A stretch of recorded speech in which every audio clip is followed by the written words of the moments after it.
का राजीव गांधी के ज़माने में 400 बार हम जीते थे, तो उस रिकॉर्ड को तोड़ना है अब। विधानसभा चुनावों में भारतीय जनता पार्टी ने जोरदार प्रदर्शन करते हुए 3 राज्यों में बहुमत हासिल कर ली। 5 राज्यों में हुए चुनाव में कांग्रेस के खाते में सिर्फ तेलंगाना आया। मध्य प्रदेश, राजस्थान और छत्तीसगढ़ में बीजेपी की सरकार बननी तय हो गई। मिजोरम में जेपीएम सत्ता में आ रही। नतीजे सामने के आने के बाद लगातार नेता बयानबाजी कर रहे हैं। इसी कड़ी में समाजवादी पार्टी के राष्ट्रीय महासचिव और सांसद रामगोपाल यादव ने कहा, बीजेपी रिकॉर्ड बनाना चाहती है।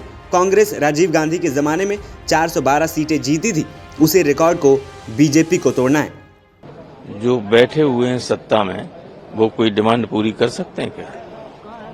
और नहीं पूरी कर सकते हैं तो कोई मतलब नहीं। सामंजस्य ऑपोजिशन और सरकार का मिला होना चाहिए, तभी संसद चल सकता है, ऐसा वो कह रहे हैं। ऐसा है कि जब सरकार सहयोग करे तो विपक्ष तो सहयोग को तैयार है। सर, आप कैसे देखते हैं? बीजेपी कह रही है 400 पार 24 में हम लेकर आएंगे।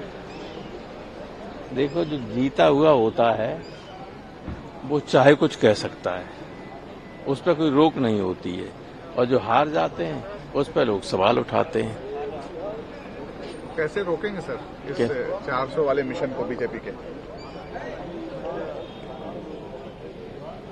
इनकी पॉलिसी है, ये तो हर मामले में रिकॉर्ड बनाना चाहते हैं। रिकॉर्ड का राजीव गांधी के ज़माने में 400 बार हम जीते थे, तो उस रिकॉर्ड को तोड़ना है। अब कैसे तोड़ेंगे, ये अपनी रणनीति बनाएंगे, और जो विपक्ष है वो रणनीति बनाएगा कि 200 पर रह जाए।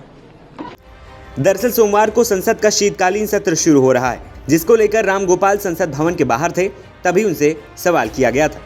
वहीं 4 राज्यों में हुए विधानसभा चुनावों में सपा ने भी मध्य प्रदेश में 70 से ज्यादा उम्मीदवार मैदान में उतारे थे, लेकिन जब परिणाम आए तो सपा का खाता भी नहीं खुल पाया, जो यूपी छोड़कर बाकी राज्यों में सपा के भविष्य पर सवालिया निशान खड़े कर रहे हैं।